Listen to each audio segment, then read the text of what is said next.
Hi guys, দেখো আজকে মাঠে বেরিয়েছিলাম। মাঠে বেরিয়ে এই দুরবস্থা আমাদের। আর কি করব, পায়ের কাছ দিয়ে চলে গেল সাপটা। কি সাপ চিনতেও পারছি না, কাছে যেতেও পারছি না, ভয়ও লাগছে। কিন্তু কি সাপ, দেখো তোমরা যদি চিনতে পারো অবশ্যই বলো কিন্তু কমেন্টে। আর মাঠে গেলেও এখন সাবধানে যেতে হবে গাইস, না হলে দিত এগুলি ছবি করে। এমন কি একটা খেয়েছে যাতে পেটটা এমন ফুলে আছে, যেন কি আর বলবো। যে যে মাঠে যাবে দেখে শুনে যাবে, পায়ের কাছ দিয়ে গেল একেবারে। এই দেখে নাও আমাদের একটু মাঠ ঘাট, এই ভালো করে দেখিয়ে দিই, দেখে নাও।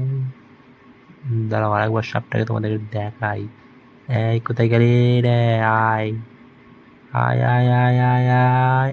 আহ, পালাচ্ছিস কোথায়?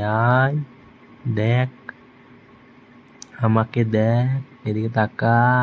পালাচ্ছিস কোথায়? আহ, আহ, মুখখানা দেখেছো পুরো ছুঁচের মতো, আর পেটটা দেখেছো পুরো হাতির মতো।